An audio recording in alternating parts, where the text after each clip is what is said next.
ఇస్తున్నా 15 పేర్లు రాసుకోండి. అవి కాకుండా ఇంకా 2 విడతలు ఉన్నాయి. ఆ 2 విడతలు ఇంకా ఇవి కలిపి అన్ని కలిపి అర్హులైన ప్రతి పేదవాళ్ళకి ఏమంటే ఇందిరామిన్ల పథకం వచ్చిందో నియోజకవర్గాలలో ఎమ్మెల్యేలకు లేని తలకాయ నొప్పి వస్తున్నది.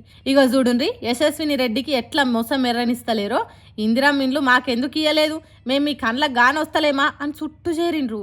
ఎమ్మెల్యే వస్తున్నదని తెలుసుడుతోని ఈగలు ముసిలినట్టు దగ్గరికి చేరిండ్రు. ఇగో గీ అక్క ఏమంటుందో ఇనుండ్రి.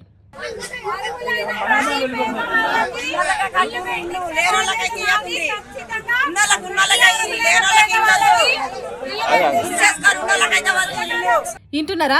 ఇండ్లు ఉన్నోళ్ళకే ఇండ్లు, భూములు జాగలు ఉన్నోళ్ళకే ఇండ్లు, ఉన్నోనికే ఇంకింత పెడుతున్నారు. గరీబోడు మాత్రం దిక్కులు చూసేటట్టు చేస్తున్నారు. ఇంత ఘోరం ఉంటుందా?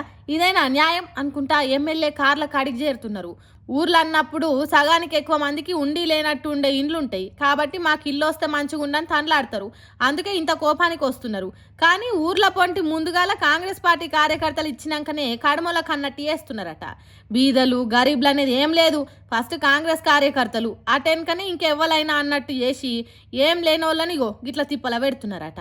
అందుకే యశస్విని రెడ్డి వచ్చుడే ఆలస్యం, ఒక్కసారే ఎగబడ్డారు. గుంపులు జనం వచ్చినా ఎమ్మెల్యే యశస్విని రెడ్డి ఓపికగా సమాధానం చెప్పేటందుకు చూసింది.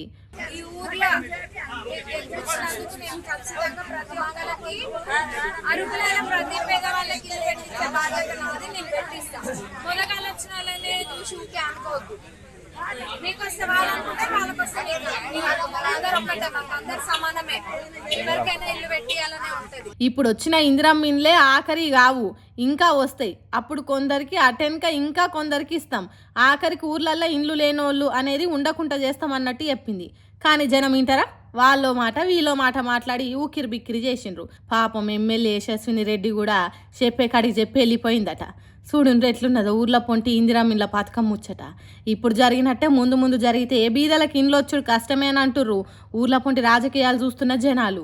మరి సర్కారు ఎసొంటి ఆలోచన చేస్తుందో ఏం పాడు.